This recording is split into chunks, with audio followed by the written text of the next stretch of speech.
Postgame. Postgame. Postgame. Postgame. Hello, ladies and gentlemen. Welcome to Postgame. I had a whole format for this bonus episode. I was going to go over key moments that happened in the divisional round. I was going to go over the key players that, like I did for the first postgame episode. And then I watched the Lions play, and I thought I needed to talk about that as well. It could probably be a separate episode, but I am going to do it for a bonus episode because I am worried, I guess. Anyways, I'm going to give you just score, I guess, if I remember them, because I didn't write them down for all of them. Chiefs versus Texans. Chiefs won. There were some questionable calls, because if you touch the great Patrick Mahomes, you get penalized 15 yards, and they get a first down, and they'll get a touchdown miraculously, whatever. Chiefs won. I don't really care about the score. I'm going to skip that for a second, because I'll come to that later. I think most people know what I'm coming back to. The Eagles beat the Rams 28-22, so the Eagles will move on to play the next team that I'm going to, or the next team after this next game, and then the Bills are currently beating the Ravens 24-19 in fourth quarter. Now, the last game that I have to mention, the Lions lost to the Commanders 45-31. You did not hear that incorrectly. The Lions lost to the Commanders 45-31.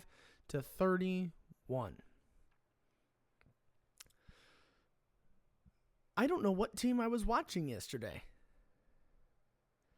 I was not watching the same Jared Goff that I had been watching nearly all season. I was not watching the same battered defense that I had been watching all season, because even though we have struggled with injuries on the defensive side, we went 15-2.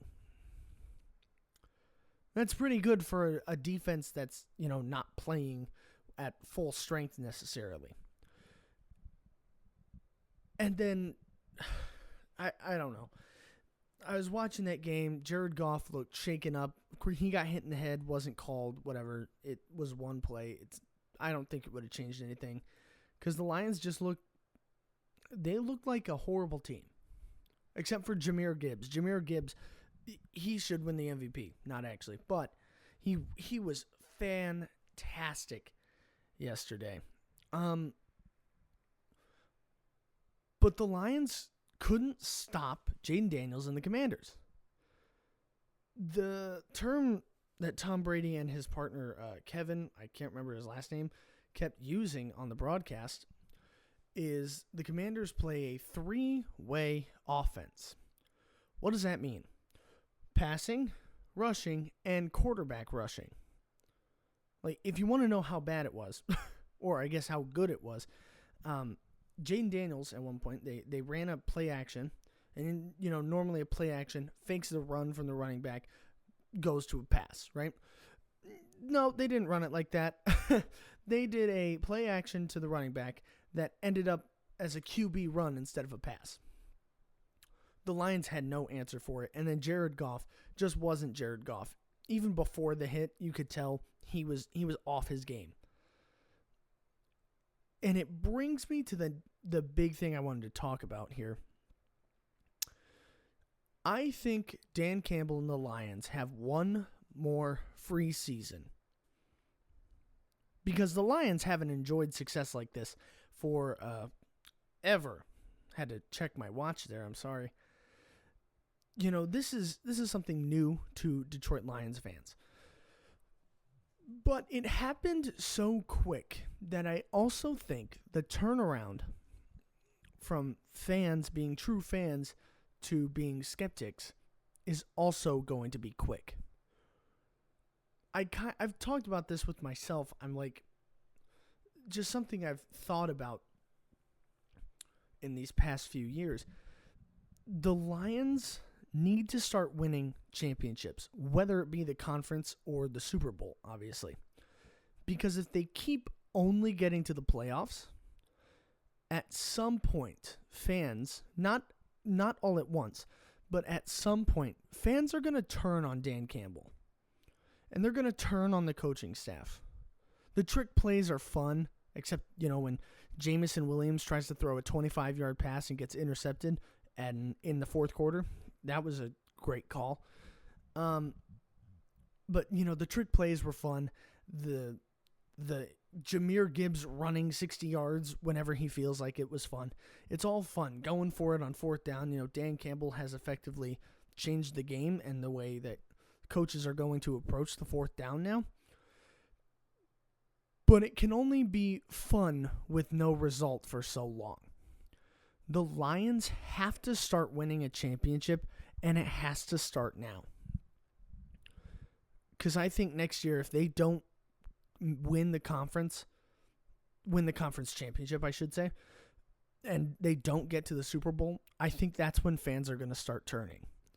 If this had been a more gradual rebuild, right? They went in real life, they went from 3-14-ish, maybe 4-13, to 9-8 to 12-5 to 15-2. Like, that's incredible. If it had been slower, like from 4-13 to 6-11 to 10-7, then to 12-5, then to maybe 14-3, then to 15-2, then I think it would have been. I don't think this will happen as quickly, but it happened in 4 years, basically. The Lions have to start winning.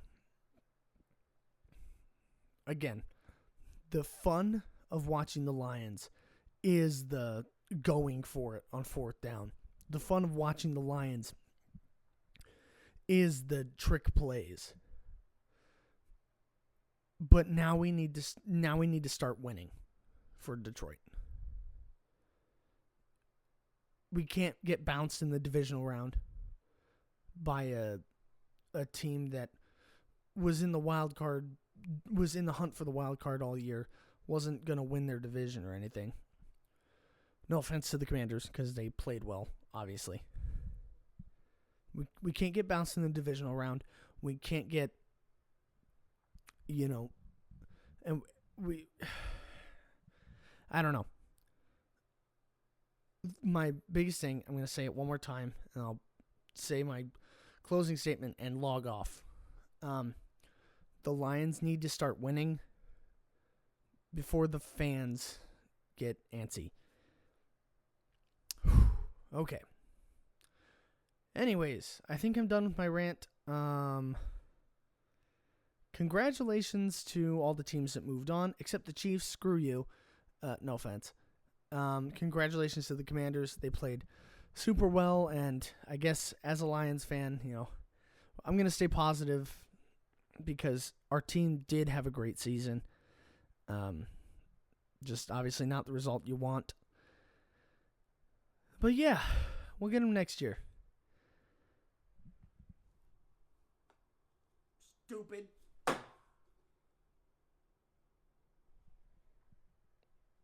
I forgot to end the episode. Well, that's awkward.